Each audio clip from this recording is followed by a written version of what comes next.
Well, hi there, everybody. Good morning to meteorologist Travis Kleneski early on this Wednesday morning, where we have had a couple of hit or miss showers and weak thunderstorms across northern Nebraska, right in these areas here, about as far south as Broken Bow to Fullerton.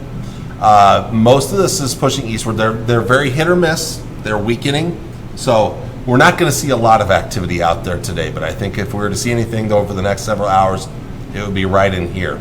This I'm a little iffy on right here. So Futurecast shows some of that activity. Otherwise, most of us will have a lot of sunshine. Breezy southerly winds in central and eastern areas. To the west, though, not much wind. And with hot temperatures there, not much relief, unfortunately. We look to the west and northwest for the next round of rain and thunderstorms to roll through tonight, or late this afternoon and into tonight.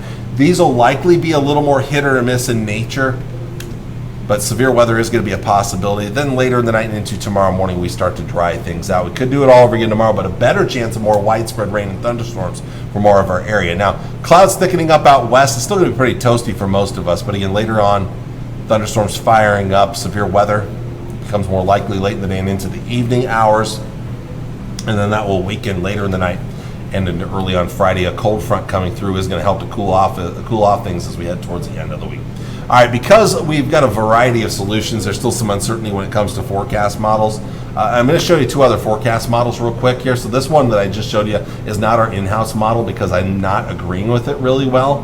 This is the NAM Nest model, the North American model. So I'm going to switch over to our in-house model just to kind of give you an idea, and then I'm going to show you one other model after that.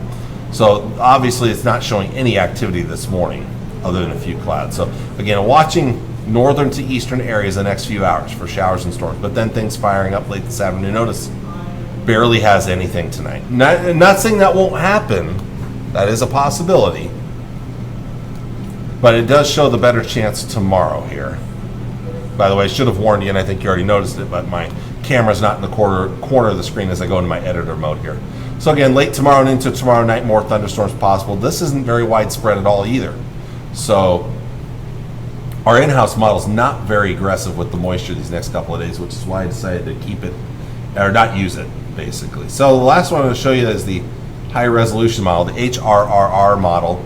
This one here, it goes out only through 1 a.m. on Friday morning here, so it doesn't go out as far.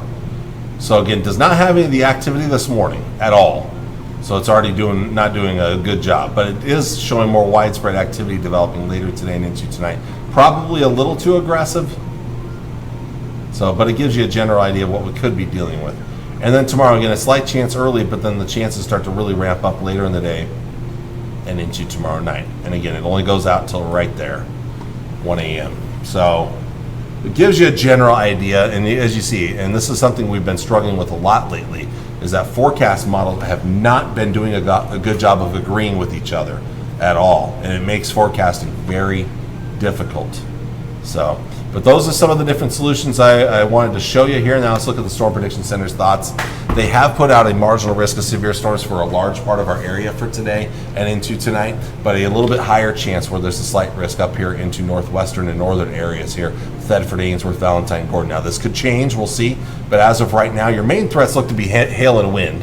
A little bit of isolated large hail. Right now it looks like the bigger threat of that may actually be up into South Dakota. So really I think damaging wind gusts are probably going to be the biggest threat overall. There's not really much of a tornado threat for our area.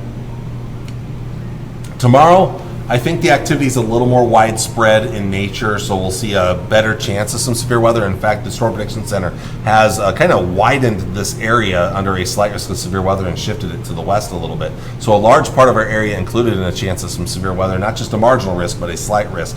And right now, it looks like, again, the primary threats are going to be large hail and damaging wind gusts. Now, a cold front sweeps through on Friday. Near and behind that front, we still could see a little isolated severe weather, so marginal risk across southern and eastern portions of the area for wind and hail again.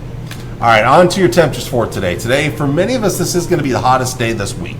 A lot of 90s out there, maybe some upper 80s in the northeast. Could see triple digits southwest Nebraska and into the panhandle. Going to bring up the zone forecast here, so let me try this one more time here.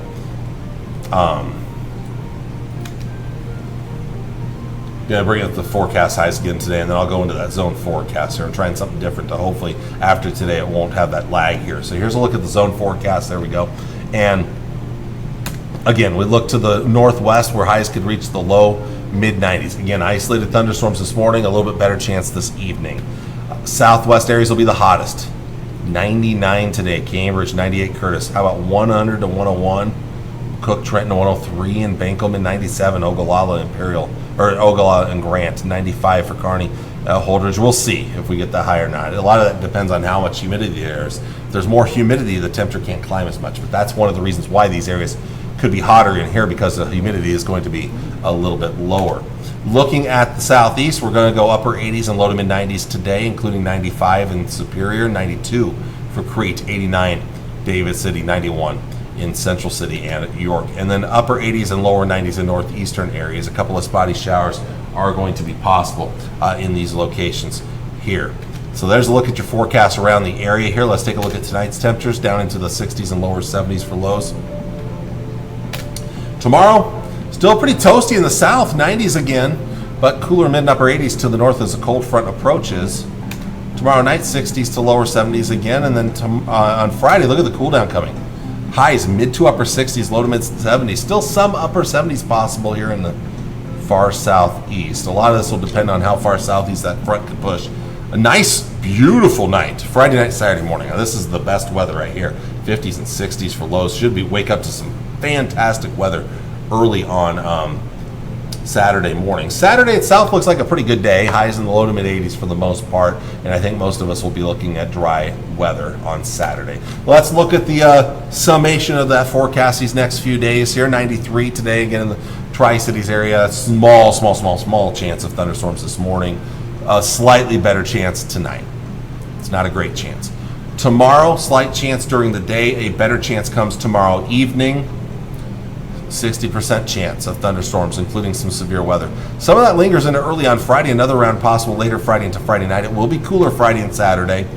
Saturday, maybe some rain lingers into early Saturday morning, but most of your weekend's going to be dry. Next chance late Sunday night, another small chance Monday night into Tuesday morning. A better chance could come late Tuesday into Tuesday night with another strong cold front, this one coming straight out of Canada. And this is going to bring a big drop to our temperatures the middle of next week.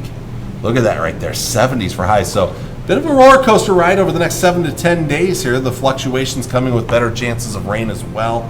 North Platte, pretty similar forecast. Now today's going to be hot. Then comes a slight chance of thunderstorms tonight. Maybe as early as 3 or 4 o'clock, but more likely after supper time. 40% chance tomorrow afternoon and tomorrow evening. It won't be as hot tomorrow with more clouds around. Cooler Friday, and then look at Friday night, Saturday morning, 50s. Ooh, looks good right there. Nice Saturday on the way. Sunday and Monday heating up here. Small chances of thunderstorms in the evening. Cooling down on Tuesday. A better chance of thunderstorms will come late Tuesday into Tuesday night with the next cold front. You can see the big cool down coming as we look ahead to the middle of next week before we start to warm up a little bit by next Friday. All right, with that, that's all I have for you for today. Thank you all for watching on this Wednesday morning. I'll be back with you folks tomorrow morning with all the latest. Take care and God bless.